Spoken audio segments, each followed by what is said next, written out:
All right, we are live. Here we go. All right. Happy New Year, everybody. Welcome to the Hammer Down Huddle interview with our friend Stuart Schweigert, a former Boiler defensive back. I am your host, Christopher Teese, aka Topher. My co host, Alex Rockhold. Stu, thank you for agreeing for the interview.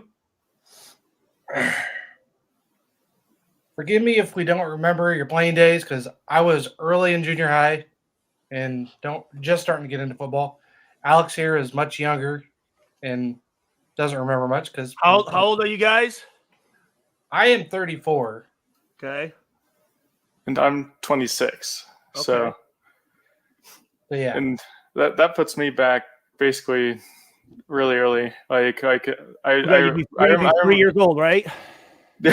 Yeah, when you first were started in college, I do remember my earliest game I remember was in 03. So I went against Northwestern. I was at that game because it was on my birthday. Okay. So nice.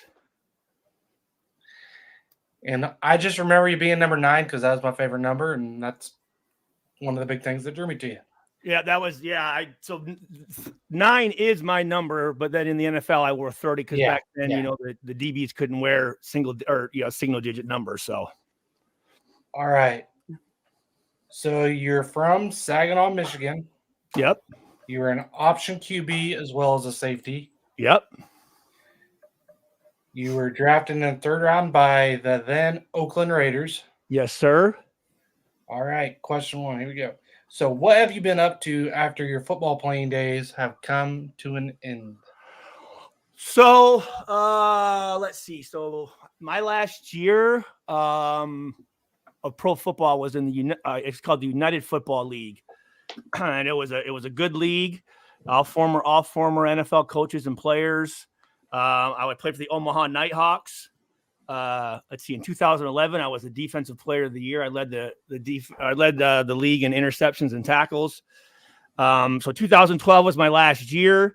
At that time, me and my wife, I had bought a house when I was finishing up with the Lions. I had bought a house in a town called Hemlock, Michigan, which was about 10 miles west of Saginaw, where I grew up. And, we lived there. And during that time, I had a training business that I ran called Stuart Schweigert, or Impact Training by Stuart Schweigert, where I trained kids from 4 years old up to professionals. I also had a limousine company that I owned called All Night Affair Limousine. I was the owner of an indoor football team called the Saginaw Sting. And I was owner of that for 4 years. Let's see, after my second year of owning the team, me and the 3 guys I was with, my partners, bought the entire league, which was the CIFL. So I was the commissioner of it. I was in charge of 10 teams 10 teams in 6 states. We went to 3 championships, won 2. I had some guys that went on to play in the Canadian Football League. So around 2014 or 15, I can't remember, I got out of that. I sold a limousine company, and then I just did the training business. And then around 2017, a opportunity presented itself down in West Lafayette to have my own a sports talk radio show, 1017 The Hammer, and we had the Hammer Down show. And me and a guy named Clayton Duffy did that. We did everything, local high school stuff to the Pacers, Colts, Bears, obviously Purdue, anything to do with Purdue. I did that for about 2.5 years maybe. And then I went into, I was the facilities coordinator at the YMCA. I did that for a little bit. And then I retired. And as of what, let's see what 23, maybe 2022, I was awarded total and permanent disability through the NFL. During my time, I had over 50 to 60 concussions. So around, I'm 42 now. So around 33, 34, I started to see some signs, of, PTSD, depression, anxiety, memory loss, impulse control. So that's why I kind of started to back off some things. And, my wife, Chrissy, she was an All-American hurdler here at Purdue. I've been with her for 23 years, married 15. We have 4 kids. I have my oldest daughter, Cameron, who's 14. She's a freshman at Westside here in Lafayette. And my other daughter, Emma, is 10. So she's in 4th grade. Yeah, 4th grade. My son, Alex, is 6. He's in kindergarten. And then my youngest daughter is Avery. She's 4 years old and she's in preschool. So I have a nonprofit that I've had since I think 2007 called STUUUU, where we help underprivileged kids. We do, things like Shop with a Jock during Christmas. We do, Thanksgiving food drives. I have a scholarship in my name at my high school at Heritage. And I donated to Purdue also when they were building, what was it, 2017, I think, or 2016, when they were building the new practice facilities. I donated a pretty significant amount, and I have the Stuart Schweigert family defensive back meeting room in there. So, that's really cool. And as of right now, I do a lot of stuff with the Raiders alumni. I have a podcast, or not a podcast, but I have my own YouTube channel, which is Stuart Schweigert 3030. My Facebook, I think, is just Stuart Schweigert. And then I have an Instagram, I think, which is maybe StuSwag9 or StuSwag30. I'm not sure. I'll have to look at that. But yeah, I'm a stay-at-home dad. I do all the cooking, the cleaning, and get my kids up and put them to sleep. My wife's a nurse here at IU Health and Oncology. And moving back here was one of the greatest things we ever did. And I love doing the social media stuff, going to Purdue games, like I said, doing stuff with the Raiders. And that's kind of where we're at now. It was a tough loss for this weekend for you guys, wasn't it? It was. I'm actually going to be on tonight. That's why I have my Raider stuff on at 8:30. I'm going to be going on and talking about the Colts game. My nephew Ian came in on Friday. He's a junior safety at Grand Valley State University. So he's got one more year left, but he came down on Friday. We went to the Purdue, Eastern Kentucky game on Friday, I think it was. So we went to that. And then Saturday we went to the Raiders Colts game. And yeah, it was a tough loss, because now, obviously now we're out of it. So yeah, it was a crappy game. Yeah. My nephew's a Devontae Adams fan. So he got that as a Christmas gift. Well, his birthday's on the 31st. So he got that as a birthday / Christmas gift. What was it? Is Devontae Adams jersey? Oh, okay. He actually had a good game on Sunday. I think he had 2 touchdowns, a bunch of catches and stuff. Yeah. And my wife is actually a Packers fan. So I proposed to her at Lambeau, at the 50 of Lambeau. When was that? In 2016. Okay. And then, so yeah, she was a Adams fan then. Is she from Wisconsin? No, I'm not sure what the whole story is with that. I know her stepdad is from that area, and he's got family up there, which is how we got tickets. But so in 2007, when I was with the Raiders, we went there and played, and then when I was with the Lions in 2008, we went up to Green Bay and played. And actually, one of my favorite items is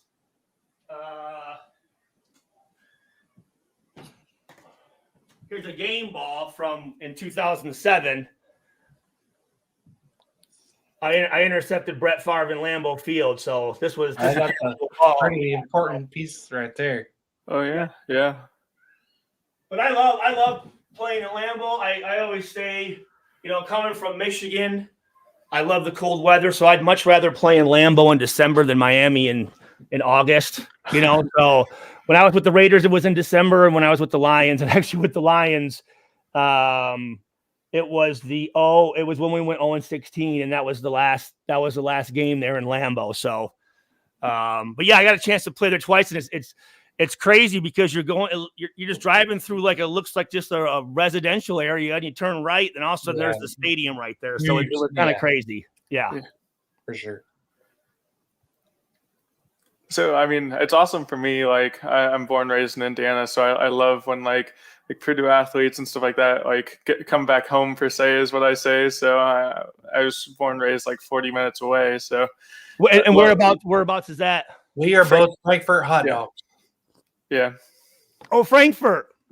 Yep. Yeah. All right. Me and my kids a couple years ago went to the roller skating rink in Frankfurt. Yep. There. Yep. In the park. Yeah. Yeah, and enjoyed it. Yeah. So just being close to there, it's like I love when everybody comes back, and I moved away now, so I live in Atlanta, Georgia. So I graduated from Purdue a couple years ago, and then moved down south. But I still miss Purdue. I tell people if I could transplant Purdue in warm weather, I would, and then live there. What was your degree in at Purdue? My degree was in mechatronics engineering technology. So okay. I currently design conveyor systems for a company headquartered out of Carmel, Indiana. It's called Bastion Solutions, and we're under Toyota. So I design conveyor systems and do all the implementation, like all the way from pre-sales to, handing it over to the customer. How long have you been in Atlanta? I've been in Atlanta for 3 years now. So you like it? Oh yeah, yes. It's. I like the weather down here. I just bought a house this year with my wife.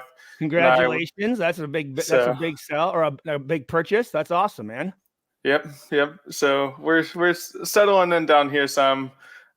We like the warmer weather really for us. I'm not huge on the cold, but I do miss being up at Purdue and up in Indiana. It's a great state, great area with Purdue and stuff like that. Well, I tell people all the time, we had a chance to, I've lived in Nebraska, like I said, living in California, the Bay Area. I've lived in Phoenix. I lived in Ashburn, Virginia when I was with the Redskins. I lived in New Jersey when I was with the Giants. I lived down in Detroit when I was with the Lions. So we've kind of had a chance to kind of live everywhere. And when we decided where we wanted to raise our family, moving back here was the best decision we ever made. I mean, the community is amazing. The economy in Indiana is great. The education systems here, West Lafayette's always top in the state. I think this past year, they're like 23rd in the country. Everything's close. People are friendly and being right. We're literally right on campus. I live right up Northwestern. I walk to the games. So, to have access to, Coach Painter and the facilities and,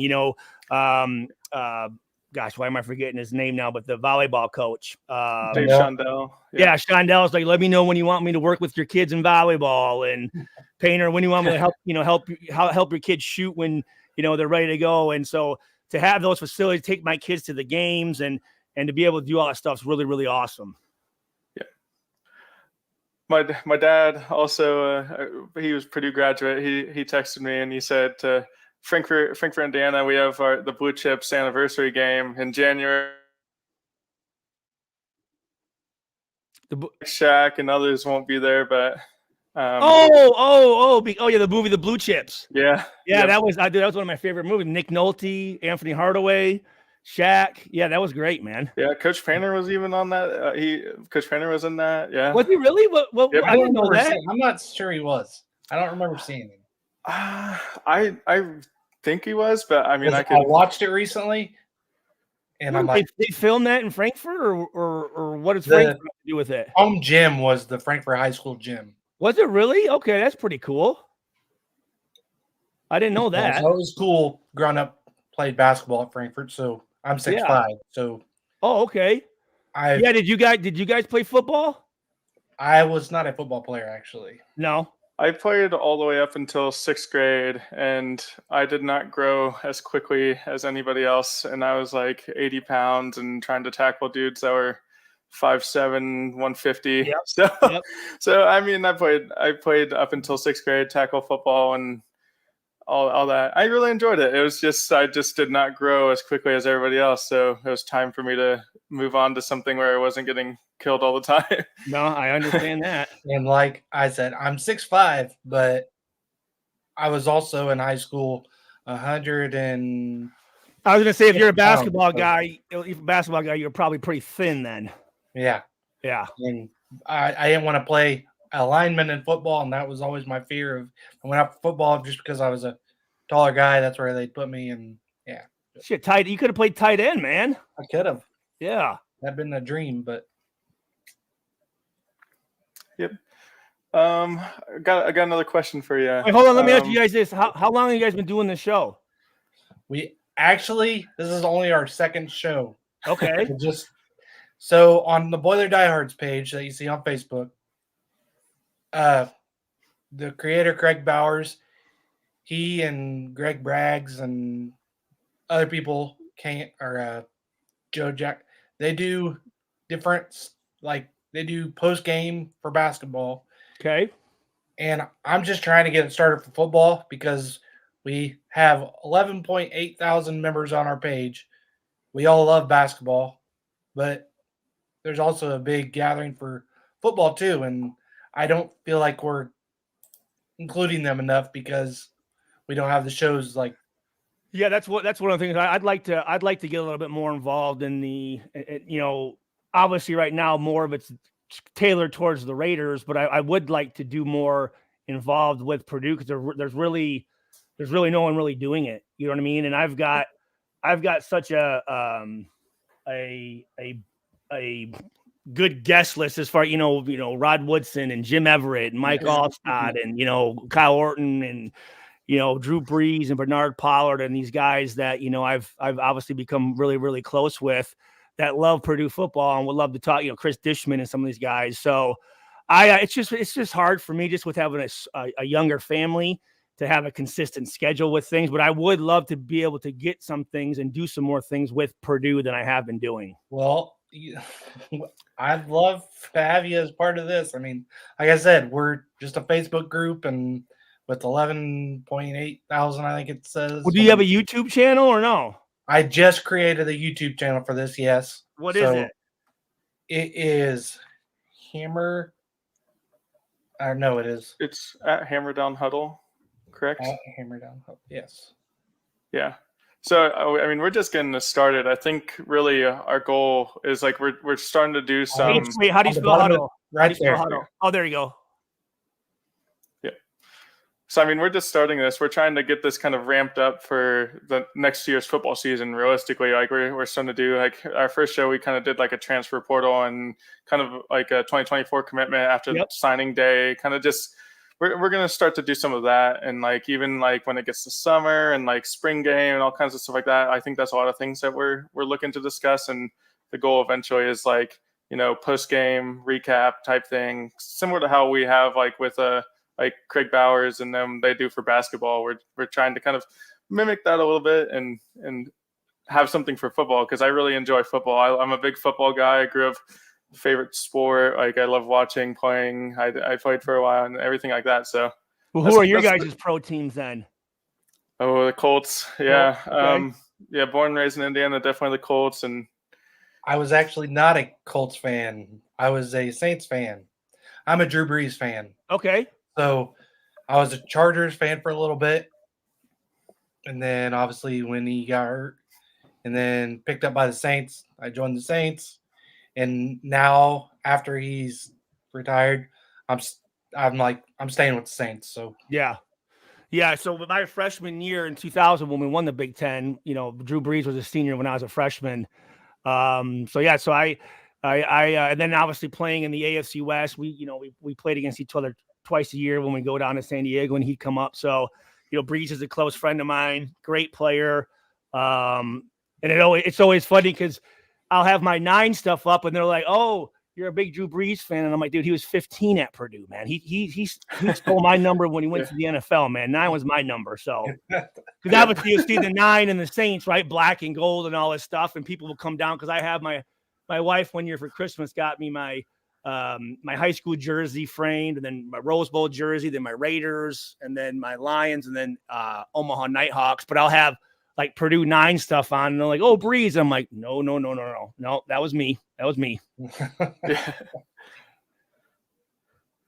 So I do know one thing that we do want to talk about some is kind of like leading up, like recruitment and things like that for you and getting to Purdue. So I think one of the questions we do have for you was like, especially coming from high school as like, a dual athlete in terms of offense, defense and stuff like that. Like, when you're being recruited by Joe Tiller, we're assuming like it was very, very much defense, or was it kind of like, oh, you could do both? Like how did that kind of play out as in your recruitment?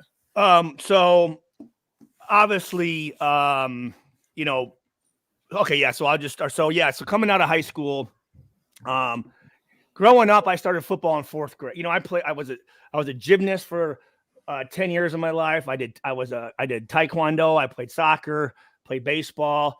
In 4th grade is when I started to do basketball and football. And then in, 8th grade, I started track. So as far as football goes, I was a running back, and then I was a cornerback. And then in 8th grade, they had a weight restriction, right? So you could, at 140, you couldn't play quarterback, running back, or receiver. So I was about 142, so I ended up playing tight end in 8th grade. And then I went to high school, and we had just gotten a new coach. His name was Brett Forrester, and they were running the veer option. And I remember my brothers and stuff were going, man, you ever think about playing quarterback? Because at the time I was like 6'2", 100, and let's say as a freshman, 175 pounds. And I'm like, man, quarterbacks are prima donnas and all that stuff. I don't want to play quarterback, And then I remember like the first couple practices, the 3 quarterbacks they had, I'm sitting here going, you know what? I don't trust that these guys are going to be able to get me the ball, whether it's handing it off to me or throwing it to me. So I thought, you know what? The best position in our offense, because I'm almost like another running back, I have the ability. I get the ball before I get the ball first, so I get to decide what to do with it. So I ended up moving to quarterback, and I was actually all-state quarterback and all-state defensive back. And I actually have some of the old, so this was back in the day, since there wasn't Huddle, there wasn't all these recruiting sites, there was Tom Lemming, and then Super Prep. And here's actually this is how you found out who the recruits were, right? And this was my senior year. I was actually rated the 34th rated high school player in the country, but I was considered an athlete, right? Because so Nebraska, Notre Dame, Syracuse, Air Force, Indiana, they all recruited me as a quarterback to run the option. Some schools recruited me just as like a receiver, like Wisconsin and Michigan State. And then Purdue said I could kind of pick between receiver or defensive back. And really, but what I was going to say is I was the number 2 rated athlete in the country, according to Super Prep, 5-star recruit. But the other thing is I was also recruited to run track. So my junior year, I won the 100-meter dash state championship, Class A, which is the highest class in the state of Michigan. And I beat a guy named Charles Rogers, who played at Michigan State, from Saginaw, a very close friend of mine, number 2 draft pick to the Lions in 2003, one of the greatest athletes I've ever played against.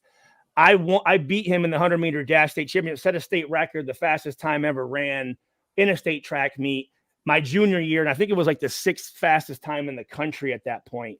But so I ran a 10.3 200 was my fastest, a 21.1 200, a 47.5, I think 400. So I was actually recruited as a track athlete as well. But again, it was kind of my decision, and me and my dad kind of looked at it. And I have 2 older brothers, 2 older sisters, a younger sister, 2 older stepsisters, a younger stepbrother. So I have a pretty big family. And we thought about it, if you are going to make that jump to the NFL, option quarterbacks, right, become either a receiver or DB. So we felt that I'd make that switch in college. So the 4 schools that I took my visits to was Michigan State, Wisconsin, Notre Dame, and Purdue. And I pulled up some of these. I still have like all my old recruiting letters and stuff like that. But I actually found here, these are actually pictures of my visits when I went and saw, let's see here. Yeah, here we go. So this is me and Nick Saban at his camp. And Nick Saban, so at the time, Nick Saban was at Michigan State, right? And the defensive back coach was Mark D'Antonio, who ended up being the head coach, great coach for him. Reggie Mitchell was a wide receivers coach that recruited me, a great guy. But you had Nick Saban at Michigan State, and then you had Lloyd Carr at Michigan, and they had just won a national championship in '97. And Michigan was the actual first school to offer me a scholarship. And this was when I got offered a scholarship. I went down there, and Fred Jackson was the recruiting coordinator. And here's a funny thing. I went as a quarterback, right? And this was after my sophomore year. And, at the time, there was probably 2,500 athletes at this Michigan camp. And it was basically a huge recruiting thing, right? But they had all the top quarterbacks in the country there, and I remember. And I'm like in the back of the line, and, they're all the coaches are, following all these other big name quarterbacks all over the place, right? And I'm in the back of the line thinking like, this sucks, man. You know what I mean? And I'm kind of back there joking around with this other kid. And, we ended up just like playing catch with each other because the coaches weren't even like talking to us. Well, the guy I was talking to was Jim Sorgi, who played at Wisconsin, who he's from Michigan. He's from Fraser, Michigan. So we're actually at this camp. Me and Jim Sorgi are in the back, just kind of goofing off, and they're really not paying attention to us, right? So then Fred Jackson, who was recruiting me, comes. He says, "Stu, we have this thing called the Smokehouse." I said, "Well, what's that?" And basically, they had a big indoor facility, and he said they take the top 5 juniors, right, guys that are going to be seniors the next year, their top recruits, and they race them in a 40-yard dash. He says, "You're pretty fast, right, Stu?" He goes, "You want to run in this thing?" I said, "Yeah." He goes, "But it's just for juniors." At the time, I was just a sophomore. And he goes, "There's a spot for quarterbacks. Do you want to fill that spot?" So I'm like, "Yeah, let's go, man. I don't want to sit here and, doing what these guys are doing right now. Let's go do this thing." So you go in there and at this thing, to make it not illegal, they invite all these other coaches, from around the country to be at this camp as well. So you go in there, there's a bleacher in there. There's probably 200 coaches sitting in this thing, and we line up, 5 lanes, and you run a 40. Well, again, playing against the quarterbacks, I beat him by like 10 yards, right? And all of a sudden, Fred Jackson is like, oh, because I wasn't even supposed to be running in it. He's like, "Geez, I didn't know that you were going to do that." And from that moment, I went right after I ran. He took me literally through this door. We went upstairs, and I went in, like I said, and took that picture of me and Lloyd Carr, and they offered me a scholarship right there. So Michigan was the first school to offer me a scholarship, and I always say this. So Brock Spack's the one that recruited me, and me and Brock still to this day are very close friends. Him and his wife Amy, his wife Amy's from West Lafayette, was a cheerleader. Brock played linebacker at Purdue. They came to when I was inducted last year to the Purdue Hall of Fame. But he was the one who recruited me, and I'm thinking this, Tiller, you got to look at this, because obviously recruiting, right, there's budgets that come to it, and it's a lot of time, and you have to look and go, okay, do you think we have a shot at this guy, right? And I'm thinking the balls of Tiller and Spack. So really, Tiller, Spack, Jim Chaney, who was the offensive coordinator, Greg Olson, who was a quarterback's coach, and Kevin Sumlin, who was a wide receivers coach. They all kind of recruited me, but Brock was the actual one that would come up and make the visits and all that stuff. But to think going, here's Purdue, and I'm let's see, about 40 miles from Ann Arbor and about 30 miles from Michigan State. And just for them to go, yeah, let's go up and recruit this guy. Like, no one would think that, because everyone's like, well, how the hell did you go down to Purdue or whatever? And I'm so glad that Tiller had the foresight to say, yeah, let's go up there and try to recruit this kid. And so it came, like I said, we had, Michigan State. Here was when I was recruited by Iowa, and Kirk Ferentz, a guy who I have so much respect for, so much respect for. This was actually when they picked me up on my official visit. It was after a basketball game, and I don't know, the president's jet or whatnot, but Vinny Sutherland was my host, a guy I still talk to this day. He was part of the Diehards page at one point, but I don't think he's on Facebook anymore. Vinny was, yeah. Yeah. Yep. This is when I went to, after I had won the 100-meter dash my junior year. I went down to camp. That's me and Breeze. This was, like I told you, when I got offered by Lloyd Carr. This is when I was in Wisconsin on my visit. This right here is Bob Davies, who I really, really enjoyed. Bob Davies, great guy, but Notre Dame was the worst visit I went on, man. Oh my gosh. And I'll tell you guys about that sometime. But there's when I, was in Tiller's office. And then here I am when Tiller had his home visit. That's Brock and Joe Tiller in my living room. But one of the things is Purdue, you know, so I'm going down there and obviously at the time, you know, they had beaten Oklahoma State, they had beaten Kansas State, you know, they had their slip up against Georgia in the Outback Bowl. But they had a good team, right? I mean, Drew Brees was coming up. I went down to camp and I went to all these schools to watch practices and stuff. And let me reverse it. So one of the things about Michigan State was when I went down, because usually the head coach, he's with the offense, right? He's on the offensive side of the ball. So really the defensive coordinator is kind of your head coach. But when I went down to Michigan State, not only was Nick Saban on the side of the defense, but he was specifically working with the defensive backs. I'm like, holy smokes. Because he had, you know, before that, he was a defensive back coach for 4 years for the Cleveland Browns. So me and my dad are sitting here going, you know, here's a head coach that was in the NFL coaching DBs, and now he's coaching DBs really for his team. And like I said, Mark D'Antonio was a defensive back coach. So it really ended up coming down to Michigan State and Purdue. And Nick Saban, like that picture I have there, it was a Nick Saban football camp. It was like a 1-day camp, I remember. And, you know, he had all the top recruits there. And I remember when me and my dad pulled in, Nick Saban was waiting for it. He drove over in a golf cart. And I went to the camp and he took my dad the entire day, a private tour of Michigan State. They went back to his house, had a couple beers, but he showed them all of Michigan State. And I remember my dad afterwards going, you know, this guy really, really wants you. So Nick Saban did a great job of recruiting. But then I remember my athletic director called me into the office and I looked and it was a press conference when he said he was going to LSU.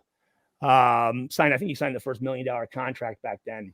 And then Bobby Williams became the head coach. And it wasn't the same feeling. And I love Bobby Williams. You know, Bobby Williams was a linebacker at Purdue. He's a Boilermaker.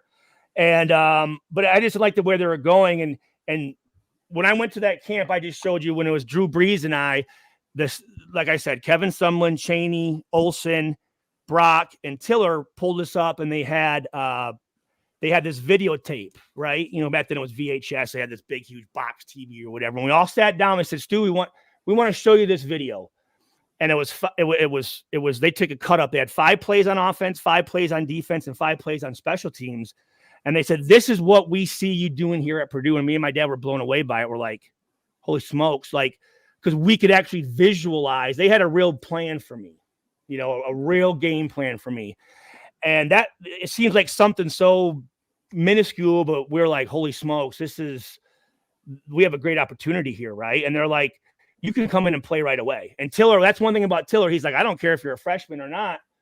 If you're the better player, we're going to play you. And obviously, if you see from our Rose Bowl season, I mean, we had 6 or 7 freshmen playing on that team, right? But when Tiller took his home, did that, and I showed you that picture of me, Tiller, and Spack in my living room. And again, this was just how Tiller was. And I love Tiller. As you can see, I have a life-size cutout of it. I was an honorary pallbearer at his funeral. I'm very close with Arnett and his daughters. And when I was out there, I had a chance to meet his brothers and his nephews. And when they did the ribbon cutting for Tiller Tunnel on the homecoming game, I had about 30 or 40 Tillers staying here at my house. You know what I mean? So I'm very close with Tiller. I miss him dearly. He was a great, great coach. One thing that he did was he actually cared about us as people. His big thing was graduation, right? I mean, we always had the highest graduation rate, not only with the regular students, but like in the country. I mean, it was always like 95, 96% of the football players graduated. And when you look at some schools like Miami and Florida State, it's like 8 or 9%, right? So, and whenever I talked to him afterwards, it wasn't ever about football, it was about life. So I have a ton of respect for Tiller. And, but when he came, again, you think about this, you know, got a scholarship offer, my first one from Michigan.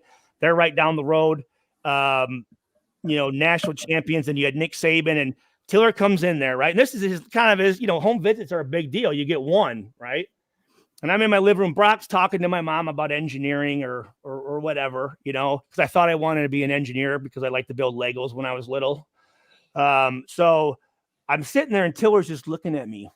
And I'm kind of going, like, what the hell? And he's just staring. I said, Coach, everything all right? And he's like, geez, you got a big nose. I said, what?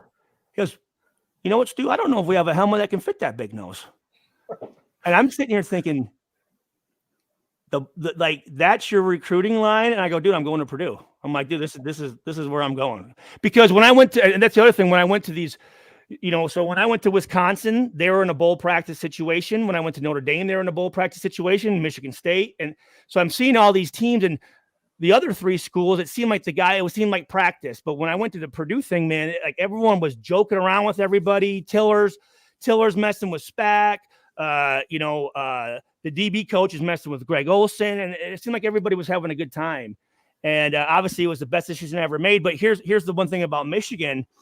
It was like December of my junior year, and when I decided when I was going to take visits everywhere. And Fred Jackson, who I said was recruiting me, who since my freshman year of high school was recruiting me, and he said, Stu, why are you taking all these other visits? I said, well, we get 5. You know what I mean? I just want to go and compare. At that time, Michigan was my number 1 school. I said, I want to compare all these other schools to Michigan, right?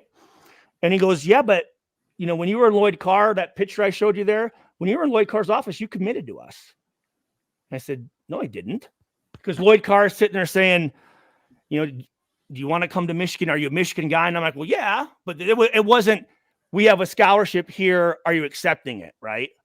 And I said, I didn't verbally commit. And they said, oh, what are you calling Lloyd Carr a liar? And I'm like, no, I'm 16 years old. I'm like, no. And from December of my junior year till a week before signing date, no communication.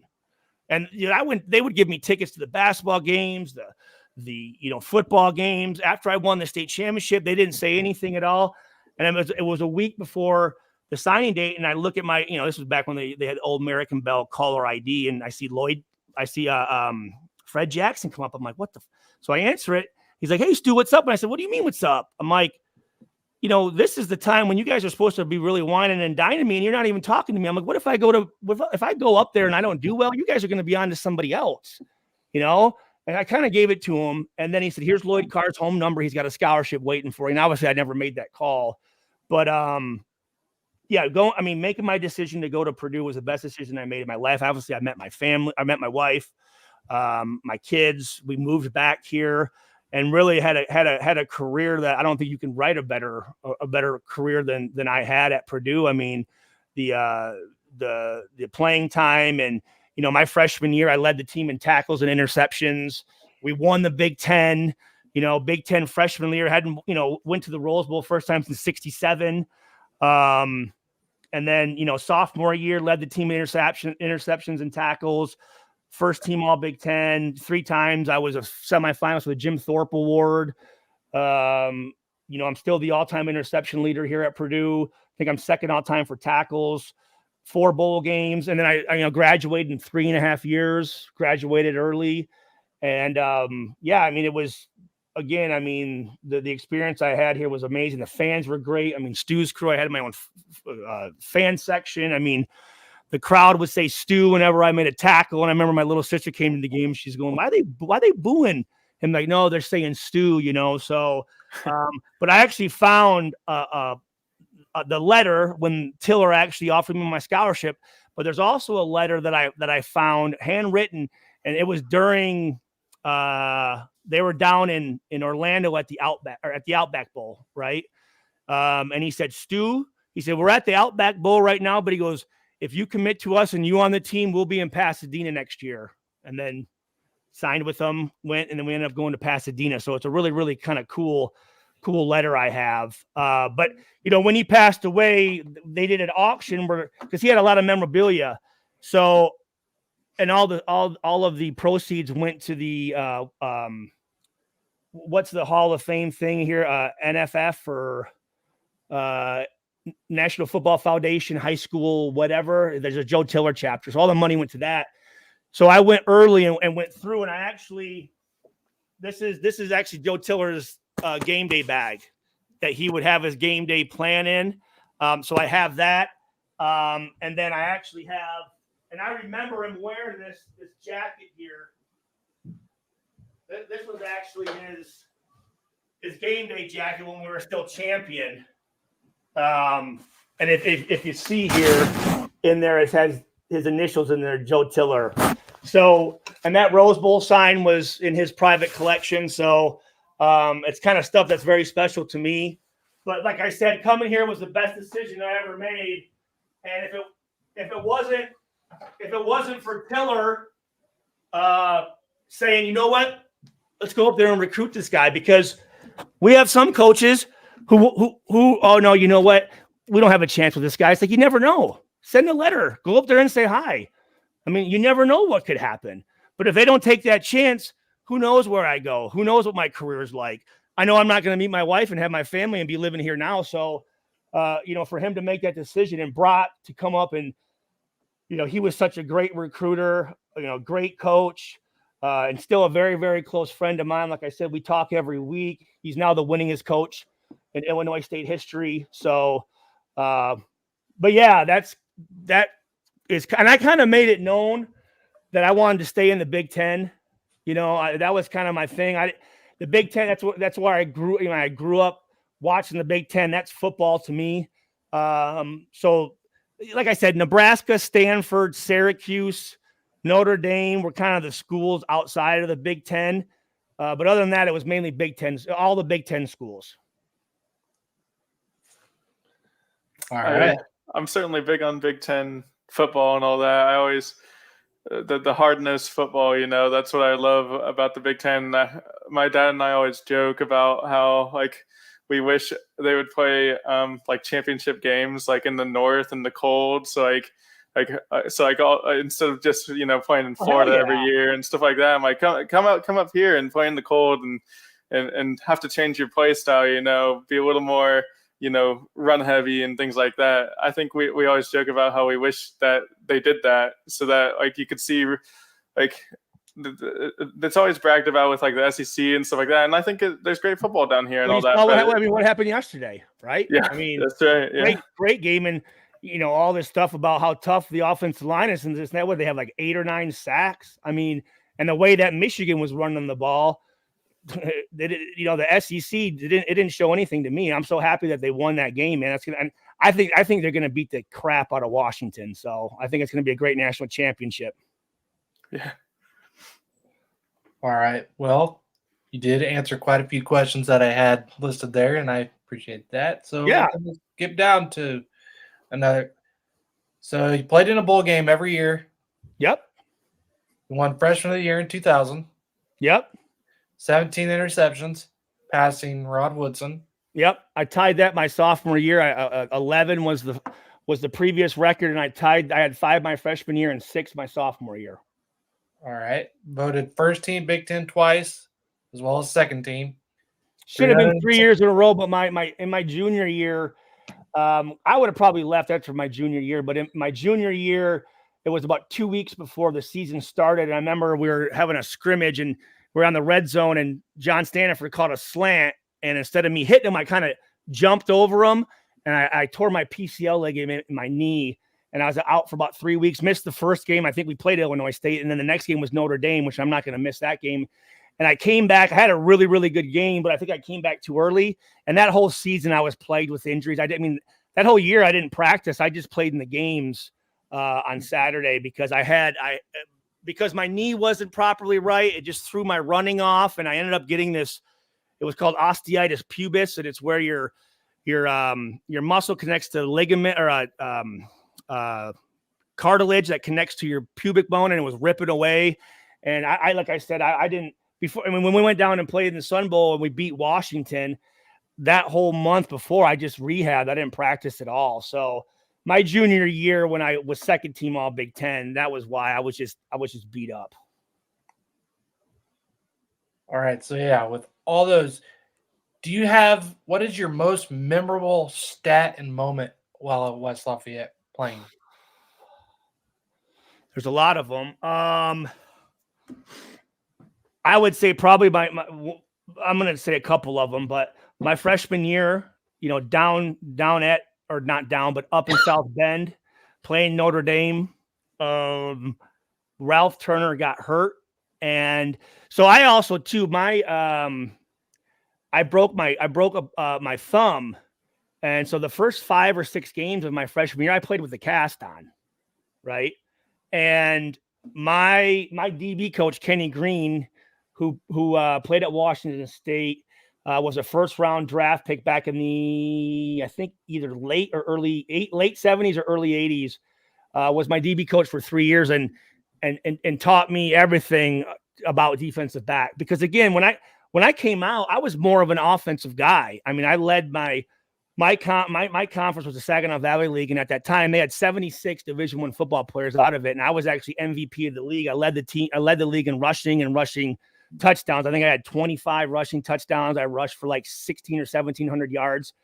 And on defense, I just ran to the ball. So I mean, I didn't know how my stance was terrible. I barely knew how to backpedal, but Coach Green, I mean, taught me how to read the offensive line and how to be tough and tackle and all that stuff. So, you know, I get in there against Notre Dame, and at the time, I think we were losing, and I ended up getting my first career interception on national TV with a cast on, and because of that interception, I got the ball back to Drew Brees, and he threw a pass to Vinny Sutherland to put us up in the 4th, but then we ended up on defense. They ended up coming down and kicking a last-second field goal to beat us, but that was a huge play for me. You know, being a true freshman, getting thrown out there on national TV against Notre Dame, and to get my first interception, and I was, you know, national TV, and it was kind of my breakout game. So that going to Michigan State my freshman year, being that Michigan State was close to home, I had probably 200 people at that game. Our offense, we had a terrible game. We lost. And Michigan State at that point only had one Big Ten win. But I was the ABC player of the game, you know? So, I had 14 tackles, most of them against TJ Duckett, who's a close friend of mine, but you know, one of the biggest running backs we ever played against. I had an interception against Jeff Smoker. I had another pass breakup. So I had a very good game that game. And then, you know, the next week we're playing at home against Indiana, and we need to win this game to win the Big Ten and go to the Rose Bowl. And in that game, again, I think I led the team in tackles, but I had 2 interceptions against Randall L. So to have a big game like that in a big moment, to where, again, if we don't win that game, we don't win the Big Ten.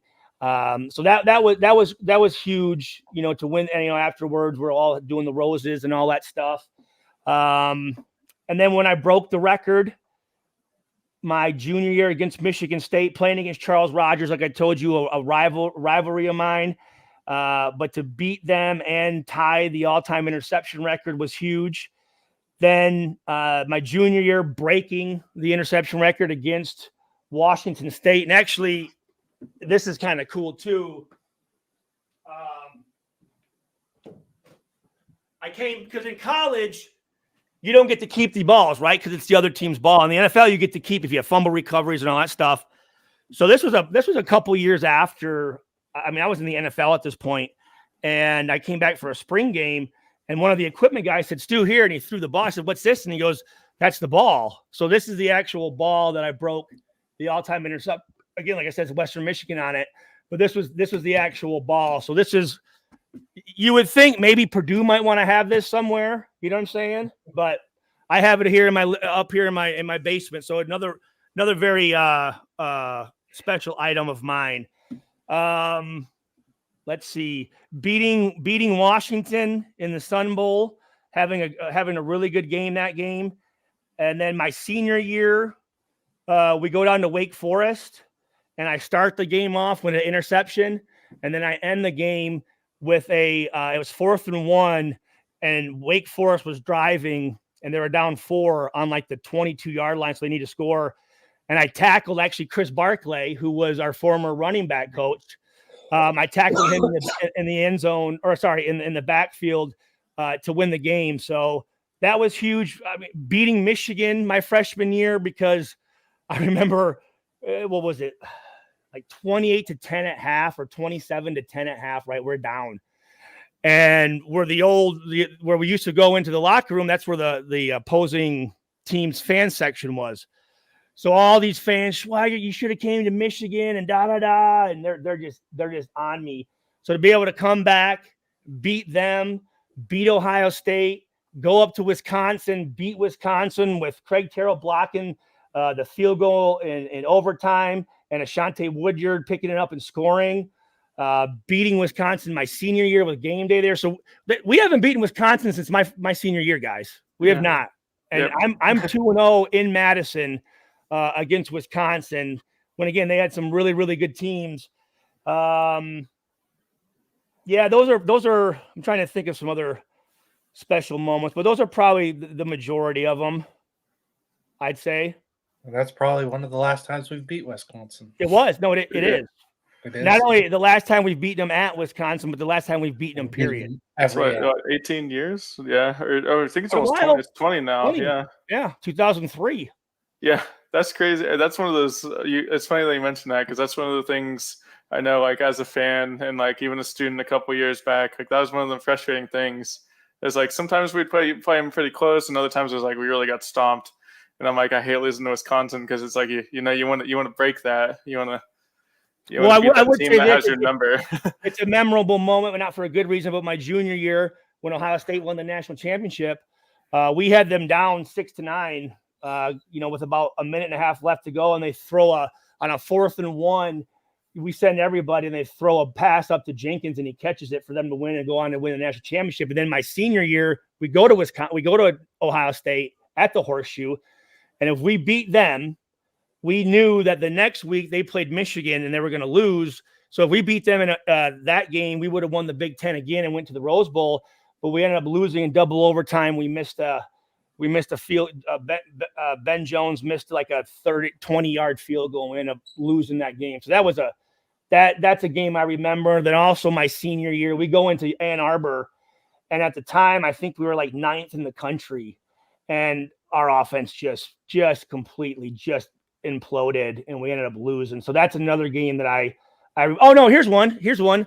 My sophomore year at the Big House, I had an interception for about a 60-70 yard return at the Big House. So that was huge, just coming from Michigan and being able to do that. So that was a memorable moment. Another game we should have won. Here you go. My sophomore year, we call it the Miracle in Minnesota, Miracle in Minneapolis. We're playing Minnesota, and in overtime, I intercepted the ball to win the game. My grandparents and stuff were there, and we came back. We were losing in the 4th quarter, and we came back, and so that was a huge game for us. Yeah, man, a lot of good memories. A lot of good memories. My senior year, we beat Iowa. Iowa at the time, I think we were 11th maybe, and they were 13th or 14th, and it was senior day, my last home game, and so my last play in Ross-Ade Stadium was an interception in the end zone to end the game. So that was memorable. My grandparents again were there from South Dakota. I had a lot of friends in town for that game. So being able to end my career with my 17th interception to beat a really, really, really good Iowa team was huge. Sure. So like I said, a lot of good, and there's probably ones I'm missing, but a lot of good football memories, and not only, I'm sure, a ton of memories that have nothing to do with football, but they're at Purdue with coaches and friends and former teammates and stuff like that. So ton of great memories. Yeah.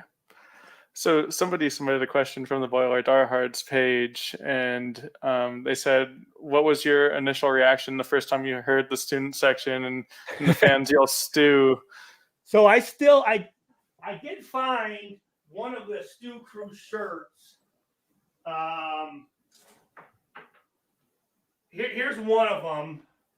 I had another one. I can't find it, but they would, so the back of it said, Stu's crew, it's ridiculous how good he is. But they would have like different themes. Like when we played Notre Dame, it was Rudy Who, we got Stu. So it was kind of, everything kind of hit so fast. I'm coming from high school where our high school team had the best season we've ever had in the history of the school.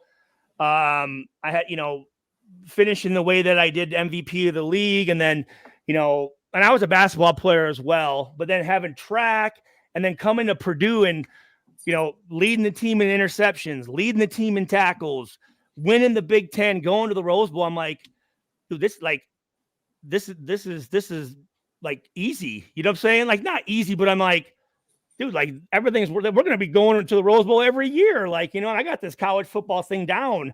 But yeah, because initially they had, I think it was Drew's crew, and then they switched it to Stu's crew. And there was a group of people. Hold on. I have, like I said, I have a bunch of stuff, but yeah, right here. This was the actual, this was before my senior year. The Indianapolis Star came out with the college football preview, and this was the cover of it. But these were kind of the main starters of Stu's crew, right? So they were a little bit older. So they were by the 30-yard line where the Jumbotron was opposite on the visitor side. Well, then the student section, they started their Stu's crew. So the original one were gold shirts, and the student section were black. So then it was, we are the original Stu's crew. So they're like battle against each other, like who was the better Stu's crew. And here's a funny story. So at the time, right, all these, like, I forgot what bookstore was selling. I think maybe Follett's were selling the Stu's crew shirts. And the University of Purdue actually said, we're not allowing you to sell those anymore, because they couldn't get any money from it, because, it wasn't like Nike or it wasn't Champion, and Purdue didn't come up with it. So you had to actually go through like this whole process, like talk to this person who talked to this person to like go down to like buy these Stu Crew shirts, which I thought was kind of funny. But yeah, when they would say Stu, man, it was awesome. I mean, you can hear it. I have, and on my YouTube channel, I've uploaded quite a few of the games back then. My oldest brother, it had TiVo. When TiVo first came out, you could record, TV games. So he has probably 32 of the TV copies. And what I'm doing is I'm converting them to DVD, uploading them to Final Cut Pro, and then editing them and putting on my YouTube channel. But in the background, you can hear Stu's crew. But, the media was great with it. They'd interview people from Stu's crew, and they'd show the signs. And, I remember like Bob Greasy would always talk about it and stuff like that. So that was one thing for me, is I made sure to always take time out for the fans. I mean, I remember after games, I'd stay sometimes 2-3 hours to make sure everyone got their autograph. I got a chance to talk with people. And it was when I came back to Purdue back in 2017, I was working for the radio station. I'd go out and get sponsorships, and, I'm meeting these business owners, 34, 35-year-old guys. And, hey, I'm Stuart Schweigert. Nice to meet you. They said, no, dude, I still have like an autograph from when, I was in middle school or high school and you signed the program or something for me. So it was special, and it's fun to, even now, kind of a game that we play is to see if there's any 9 jerseys in the stands. And every game there'll be 9 jerseys. And, even now when they introduce me, the whole crowd says Stu. And it's very cool. It's very special to me. It's a lot of fun. And I keep saying, can I get NIL reparations? Is there a way for me to, get some back pay from this? You know what I'm saying? So really, really cool. I mean, to have that again as a freshman. And here's the thing. You look at that team. I mean, what is there? 35, probably 30 NFL picks on that team. It wasn't like, sometimes a guy has a great year because there's just really no one else around, or the team's not that good. I mean, like I said, my freshman year, we won the Big Ten first time since '67. And, here's a freshman coming in and really almost being more popular than Drew Brees. So a lot of fun. And the funny thing was, I remember on campus, right? Because again, football players, we don't really get noticed, right? Because we're on the field and we're so far away and we have all these pads on. People don't really see us, right? But I remember, like, when we would go out to like frat parties and stuff like that, there'd be a huge line. All my buddies were like, put your hand up, dude, put your hand up, and show the cast. because people would be like, hold on, are you that freshman white safety or whatever with the cast or whatnot? I'd be like, yeah, and they're like, all right, yeah, come on in. So like they'd always show your cast, and I'm like, man, I don't want to like be like sound like a jerk or whatnot, but I can remember that got us into some parties, so that was kind of funny. All right.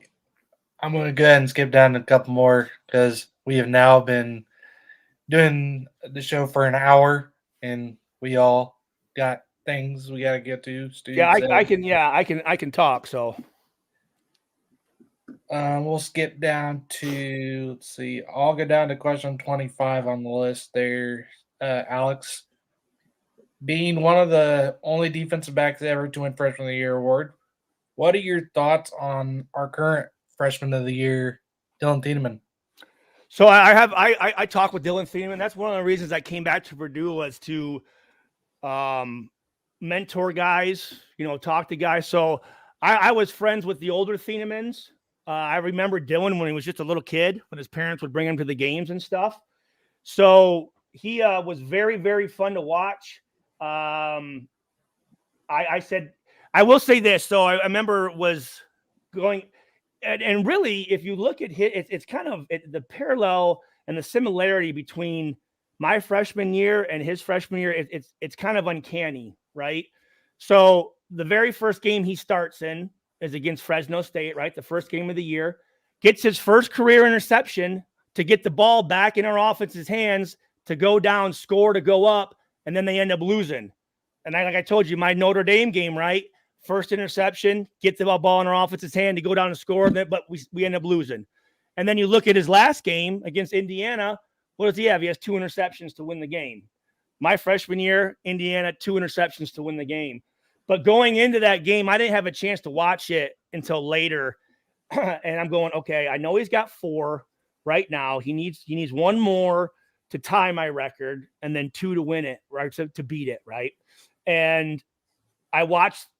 My wife was at work and I watched, and I think the very first play, the quarterback threw it right to him. I'm like, okay, all right. And I called my wife and I'm like, yeah, he's got that. I said, the quarterback threw it right to him. You know what I mean? I'm like, she goes, yeah, I was wondering how you're going to feel about him beating your record. I'm like, wait, beating it? She goes, oh, you haven't watched the rest of the game yet. And I'm like, okay.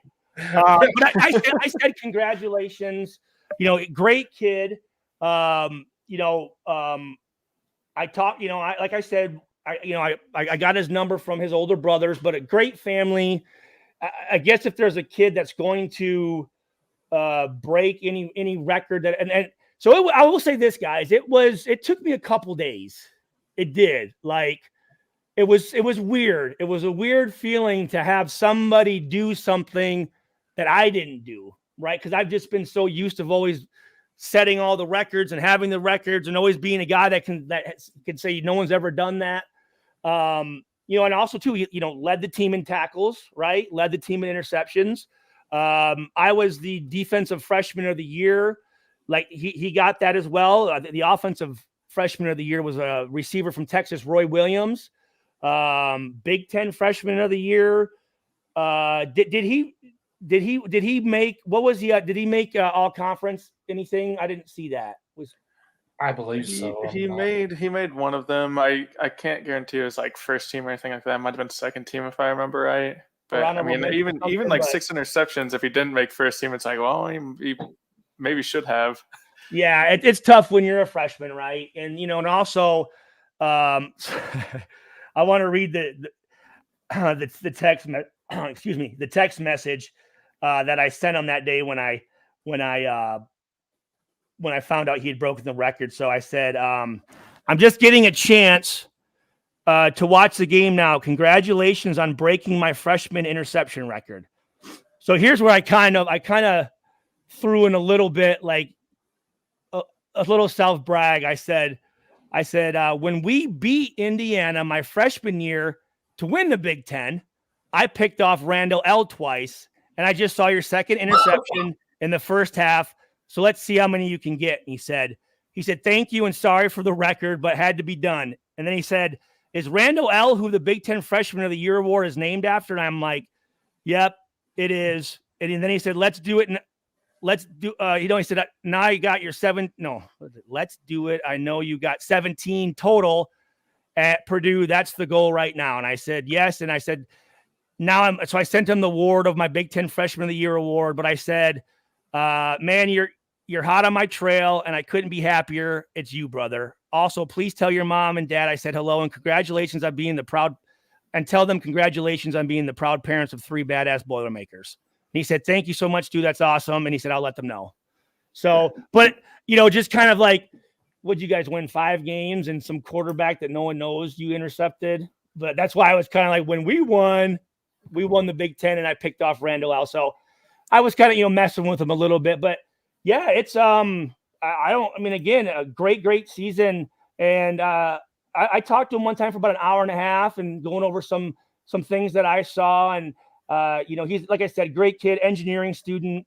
So I'm expecting great things from him, to keep going like that. Cause he's only going to get better, bar an injury or whatnot, but very, very impressed. Very, very impressed. I enjoyed watching him. And like I said, I wouldn't have it any other way, a kid coming in and doing that, especially a kid that grew up, Indiana kid, huge Boilermaker fan. His whole family's Boilermakers. So it's pretty cool. Definitely a big legacy there. Yeah. Yeah, I just checked too. He was 3rd team All-American and 2nd team All Big Ten. Okay. So. Yep. Which again, to do as a freshman is tough, but to do it as a defensive player, it's like Charles Woodson, who I idolized growing up. To have a defensive player win the Heisman, like it's tough to win a type of MVP award and not be an offensive guy, and especially a young kid like that. So it's very hard to do. He's probably the last one since me as a safety to probably win that, right? It's usually all probably offensive guys. Yeah. I'm not fully for sure, but I'm sure. Yeah. Defense is definitely hard. And tough. I wish we could see more defensive Heismans and things like that, because defense is a real big deal. It's not as glamorous, I guess, in the modern context. Well, and as you can see how the NFL's rules are changing. They want high points, right? But the NFL, as you can see, is kind of going back a little bit to the old school where they're running the ball quite a bit, and 2 tight ends and fullbacks and stuff. Which that's football to me, man. I love that. Yeah. Oh yeah. Yeah. So I do know one thing that we do want to talk to you a little about too, and a question we have is I guess kind of thoughts with like Ryan Walters in his first year and kind of moving forward. A defensive minded coach. Just kind of some of your thoughts on that. It could be pretty open ended and how you interpret and go with this. Well, but first, I want to say how impressed and how much I respect Mike Babinski and what he's done since he's came in. Not only just in football, but every sport. He's a great guy. He's always very candid with me. Huge sports guy. You know what I mean? So I love what he's doing. Also, I do want to give respect to Morgan Burke. Rest in peace. He was my athletic director. And again, I'm very serious. When I talk about Tiller, if he doesn't bring in Tiller and Tiller doesn't recruit me, I don't have the career I have. I don't meet my wife. I don't have my family. Right. So I have a lot of respect for Morgan Burke and his family. I had a chance to visit with them because he was also inducted into the 2023 class for Purdue Hall of Fame. So I had a chance to visit with them, which was great. And then another guy that we lost is Leroy Keys. When you talk about the history of the Boilermakers, there's no one better than Leroy Keys, for what he did and his involvement. And I was very, very proud this year because his family was there as well. And this was the first year it was the Leroy Keys Purdue Hall of Fame. And this was new. They came up with this idea, but they gave us these jackets, these varsity jackets, which we're the first class to get them. So it meant a lot to me, one, to be inducted with Morgan Burke, and then 2, to be the first class of the Leroy Keys Purdue Hall of Fame. So that was very special for me. So I just wanted to get that out of the way. And So this class, again, it's a little, the head coaching staff, it's a little different for me because I think it's the first staff that actually is younger than I am, right? So most of the coaches are younger than me, but I think he's the 47th. Is he the 47th head coach? I feel like that's a number. But anyways, he's the first really probably one as far as a defensive minded guy, which I thought was really, really cool. And again, you know, he had success at Illinois with the defenses. Again, though, I mean, they had some good players. So, obviously we had struggled with their offensive line. Maccabee didn't have the season as he did the year before, with the whole fumbling thing. And that's one thing I want these guys to know is you need, if you want to be considered a great player, you need to be great all the time, right? Like one game doesn't mean anything. One season, yeah, that's good, but we need this every year that you're playing. And I want to make sure that one, the coaches are making sure that they are keeping these guys a little grounded. Again, when Brom was here, loved Brom, and Chris Barkley, the running backs coach, Ron English, the defensive coordinator. I still have a relationship with all. Mark Hagan was on staff. He was on staff when I was playing. So as you can see, they had a great deal at Louisville. And but I just hope that these kids, and that's one thing I try to do is try to make sure that the history is not lost, and for them to know that, hey, listen, there were some pretty badass football players here before. Because I think sometimes these guys get caught up and they think like they invented the sport, and the coaches sometimes.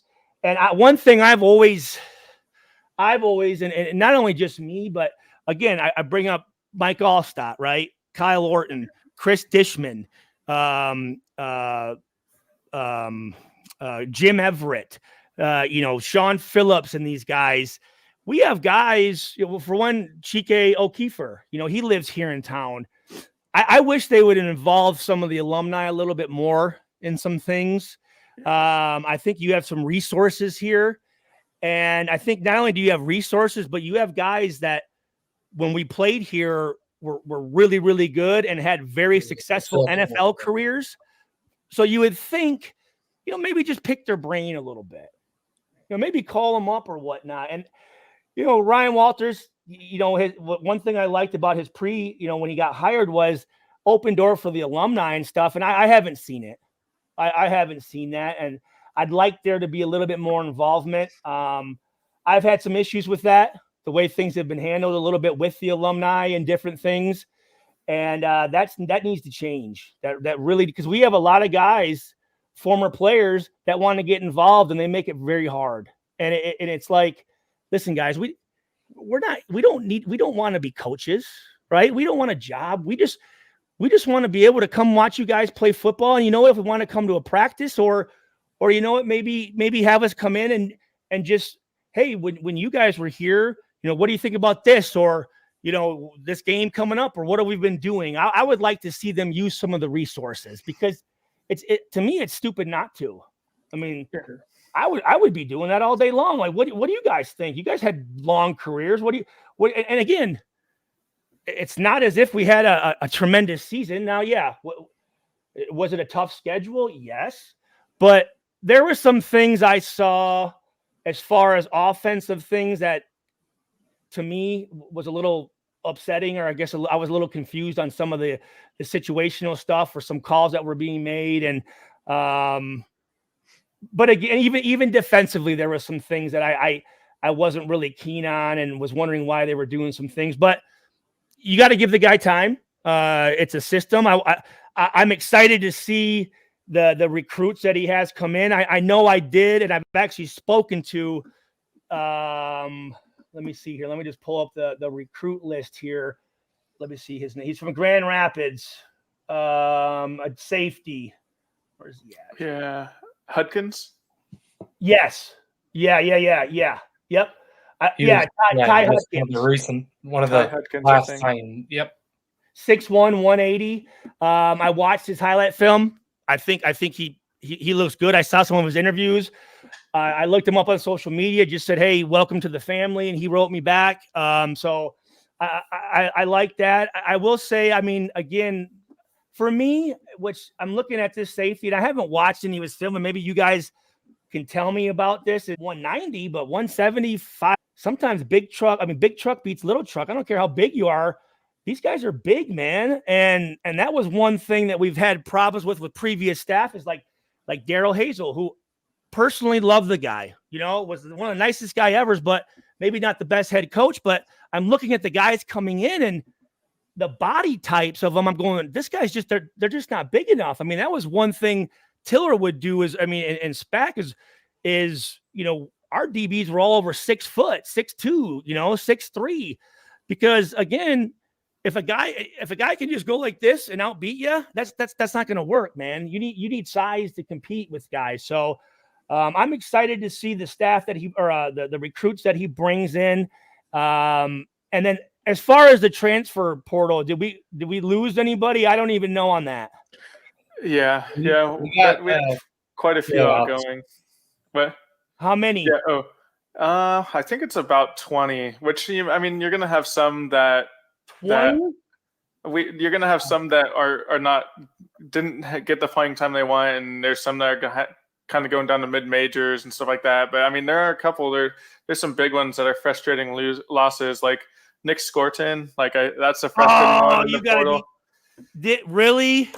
He hasn't committed anywhere yet, but that was a post Christmas one. In the last him week. And Kydron Jenkins were freaking animals, dude. Yeah, and he was Big Ten sack leader. We do have some frustrating ones that are outgoing, but I think some of that's maybe a little alarming. But I do know that we also are getting. I'm going to tell you this, guys. That's concerning to me.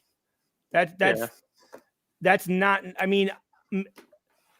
Maybe some of it could be maybe the coach wanting maybe to clean up a little bit and get rid of some guys that he knows aren't going to fit into what he wants to do, which is okay. We saw Deion Sanders do that, but we also saw the season that those guys had. So losing 20 guys, that's not good. That's not good at all. Yeah, I do know that's one of the things that I think a lot of Purdue fans are a little frustrated with. And it's just and a big thing too for us is that a lot of them are wide receivers. I think we lost in total 6 wide receivers or something like that, 6, 7. Boy. So that's one of those ones where it's that's really difficult. And I know we lost. I know we lost Miller, the tight end, right? He's down in Texas A&M. Yeah, he good kid, but he struggled with some injuries or whatnot. Injured, we have some people going to a wide receiver going to Ball State from us. Another one to Tulsa. Did these guys play? Some of them not as much. Those two do not. Because I know Sheffield and Rice, they're gone, right? Sheffield's gone. They're both redshirt seniors, I think, right? Yes, and the big wide receiver loss, I think, for us was Deion Burks, Oklahoma. Yeah, and he's, I think, what number was he? What number was he? 4. Yep. So he was our number 1 receiver this year. So that hurts. Well, let me ask you. Let me ask you guys this as fans. What's your? Going from Brom for what 6 years to now. This guy with the hype that came in, and what's your guys' thoughts? So I think my view of it is I think it does take a little bit of time to kind of get your guys in and kind of maybe a 4 and 8 year to me I think is what we finished. It's not super alarming to me with the hard schedule we had. Obviously, I'd like to win more. We lost a lot of guys to the NFL, Aiden O'Connell. Charlie Jones, even in just the last couple of years with all the tight ends we've sent to the NFL, I think we lost a lot of guys. Payne Durham's one of my favorites. Obviously, Aiden O'Connell was now that he's a Raider. The season that he's having is phenomenal. But still, it's not.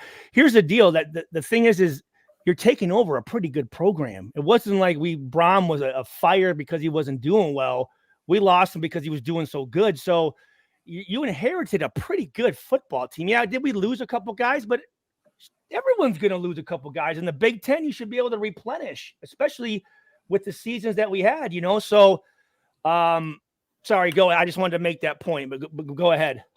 Yeah, I do think that it was a hard first year for a first year coach regardless. I just think that, so I'm not like pressing like the panic alarm quite yet. I do think transfer portal and all the people outgoing hurts.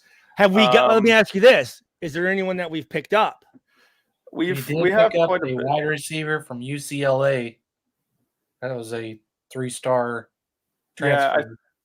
Yeah, and like I mean, defensive end, we got Edge, CJ Madden from Georgia, Reggie Love, running back from Illinois. That's going to be a good 1-2 punch with Maccabee. Okay. How big's that guy? How big's the kid from Illinois? He's 5'11", 195.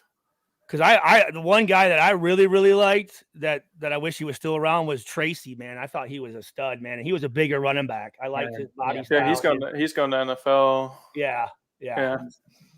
So, I mean, and then I think a big thing, too, is that we're kind of there's been a pretty big focus in the transfer portal on the offensive line. Even just, I think it's important getting that depth because, I mean, injuries hurt us some this year and things like that. So killed us. Yeah. So what's your take on Hudson Card? I think he had some good games, and I think there are also games that you could see him struggling. So I think there's that balance. Is he back, or did he leave, or he's got another year? He's coming back.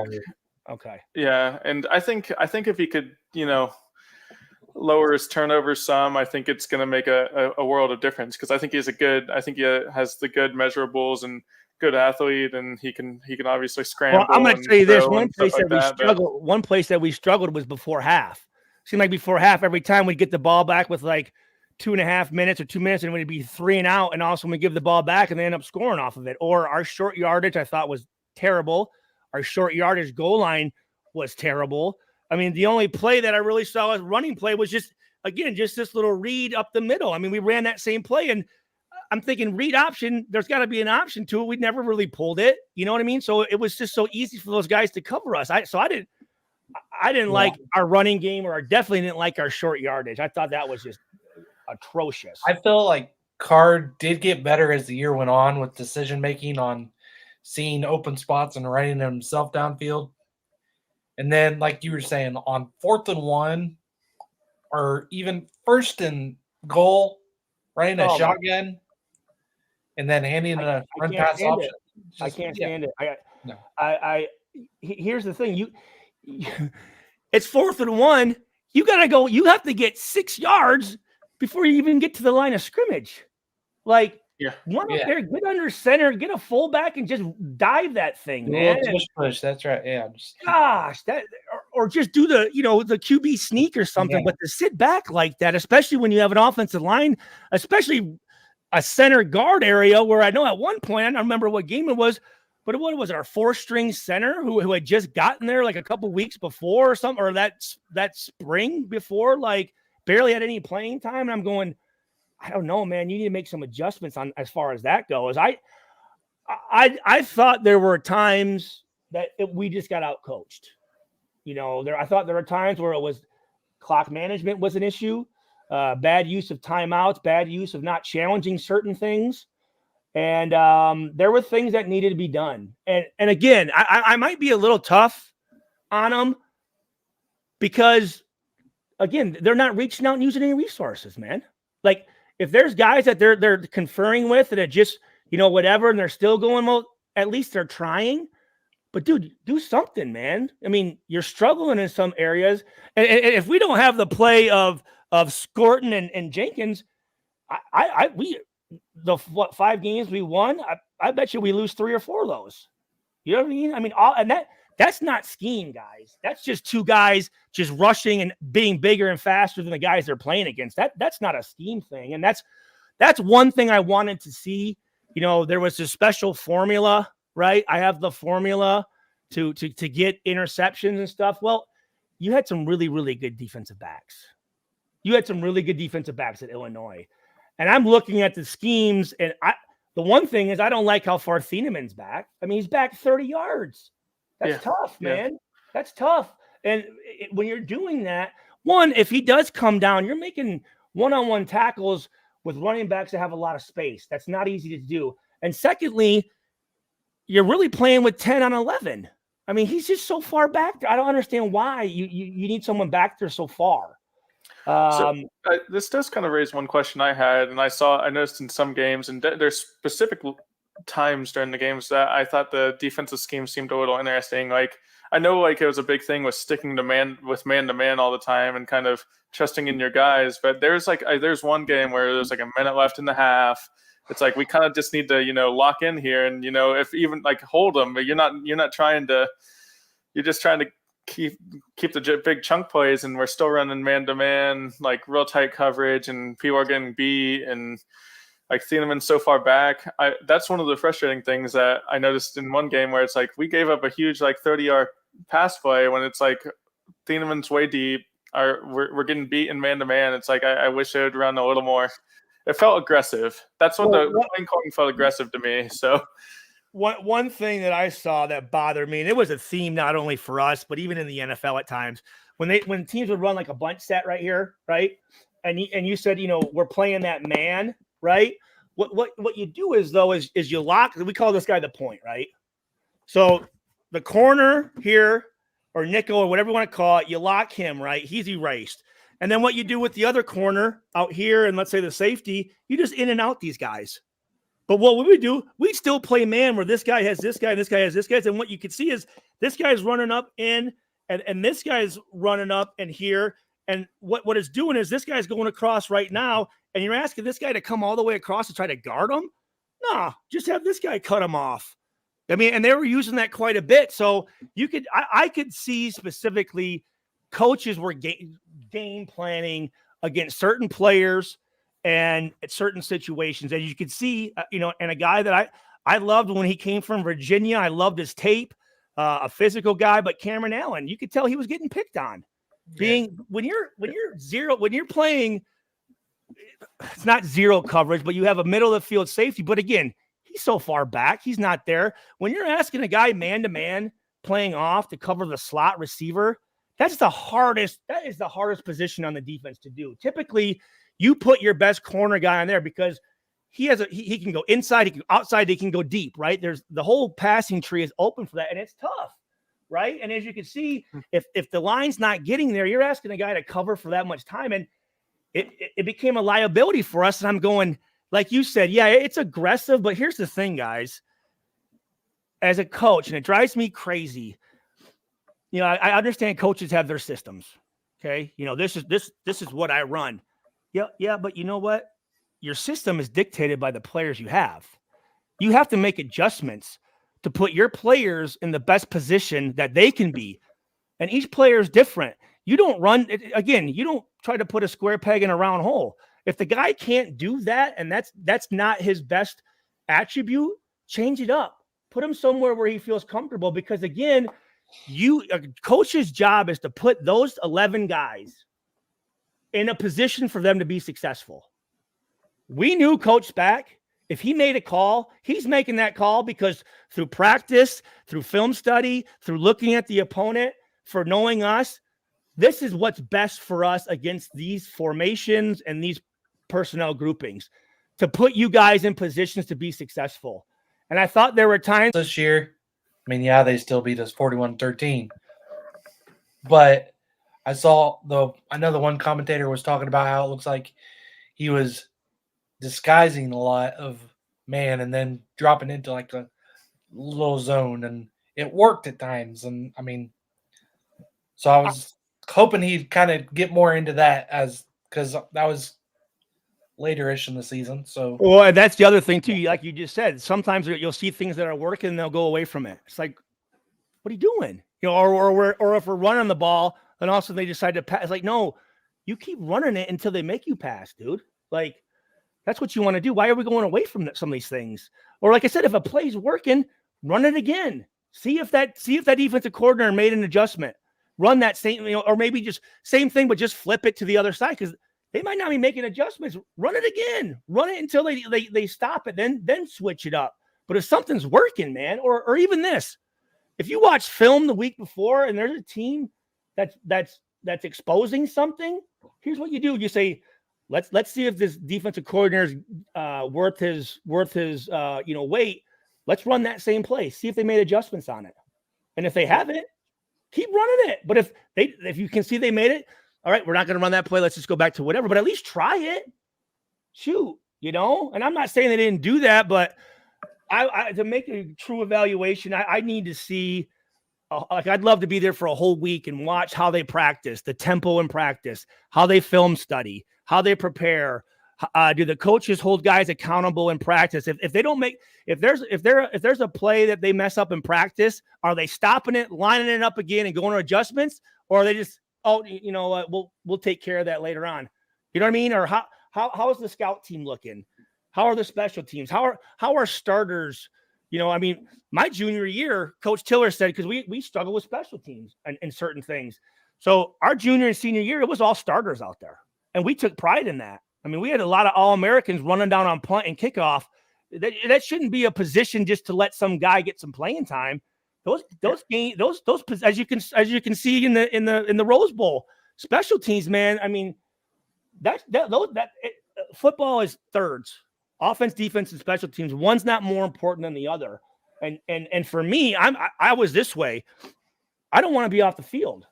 I'm here to play football. I'm here to make plays. I can't make plays on the sideline.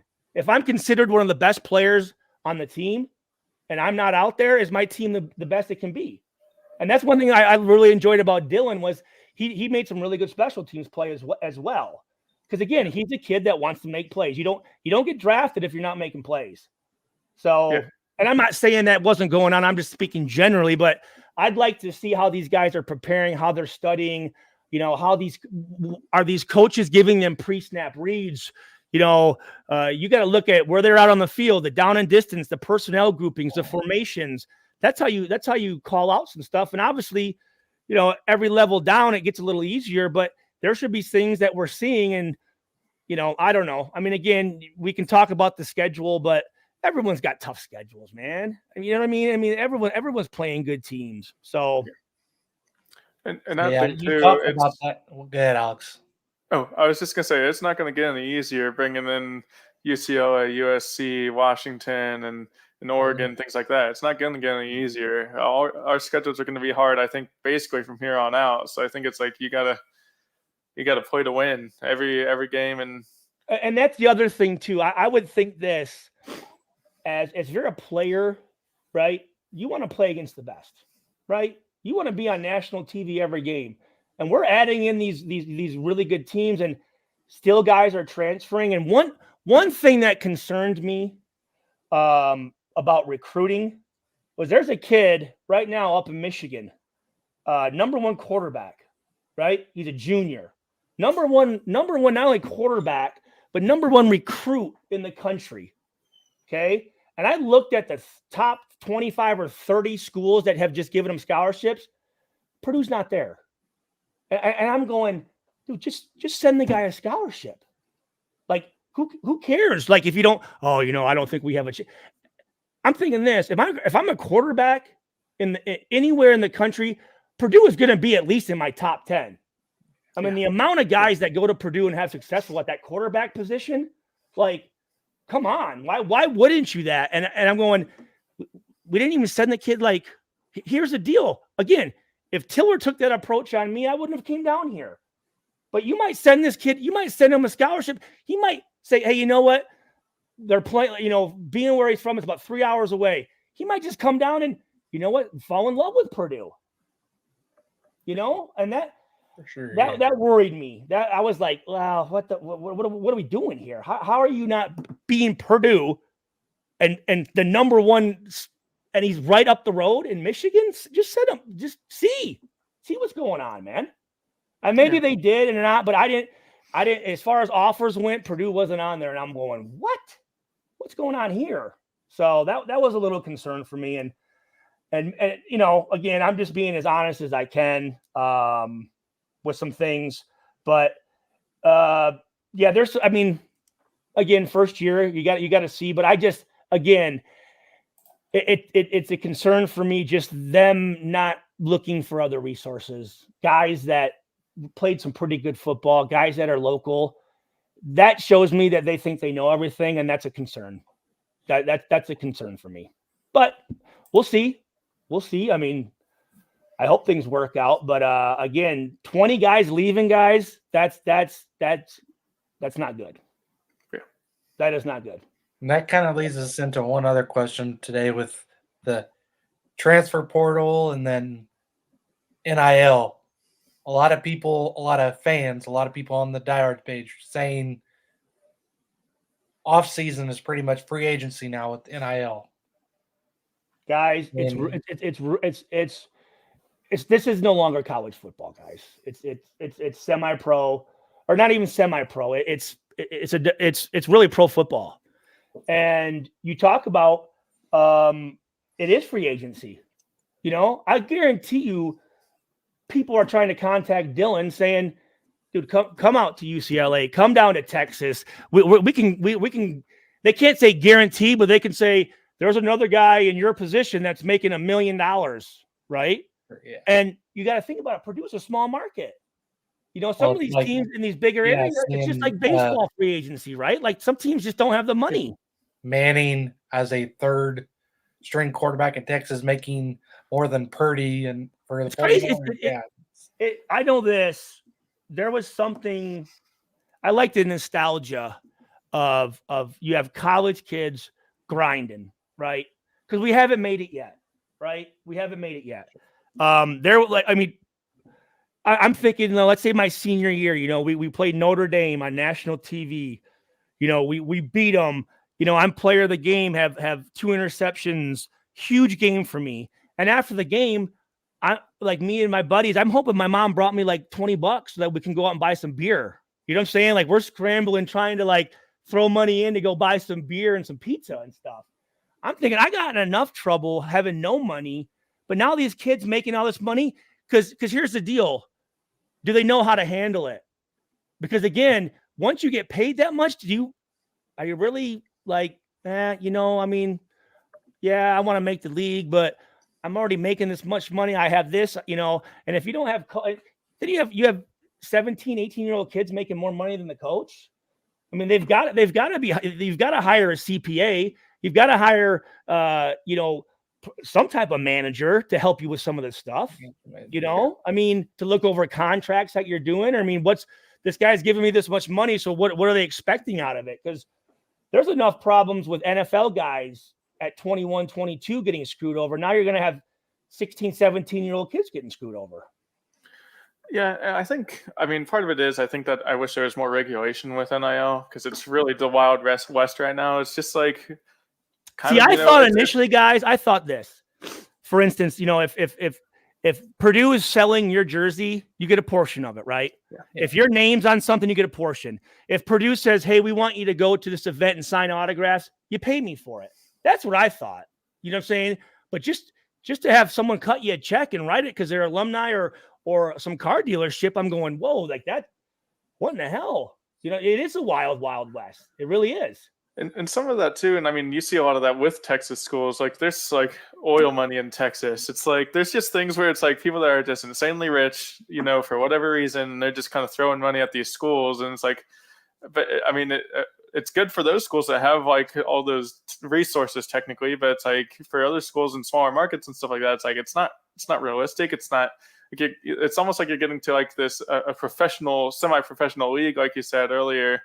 And I think like one thing I saw is that like people wish there was more structure. Like, you know, there's these big TV deals, and it's a big deal. You know, Big Ten's making a crap ton of money with NBC, Peacock, and all that. But it's like, why don't you figure out a system where it's like, okay, like the players kind of get like a stipend from the TV money, like something that's regulated where it's not just like, you know, highest bidder type thing. But well, and again, you'll have, you know, some of these big time donors. So again, who at Purdue, who's making phone calls? Because I know this. I know a ton of some graduates. They didn't play football, but they're huge Purdue fans. Some of these guys are making $30-40 million a year, and they're like, no one's called me. No one's called me, and I'm going, what are we doing here? You know, because I know there's NIL staff members, the John Purdue Club. Like, you got to be out there. And here's the other thing. Hire some guys that were in the building before to make some of these phone calls. You know what I mean? Like alumni, don't just call, some person you hired that didn't go to Purdue, that's not from the area, and they're asking somebody for $3-4 million bucks, and it's like a just kind of a cold call.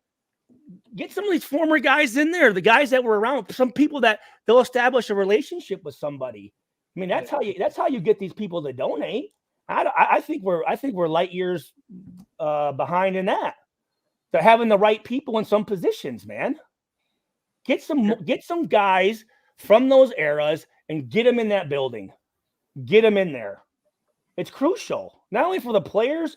There should be that's what I thought Leroy Keys used to be, but he was just back there doing that because he wanted to be involved. But there should be a former player that the players feel comfortable going and speaking to about things they don't want to talk to a coach about. Yeah. Whether that's about football, grades, girls, parents, whatever, the depression, whatever, right? Or helping them, hey, Stu, this, and I'm not saying me, but this agent's calling me, or what do you think about where should I go for just a resource for some of these guys, right?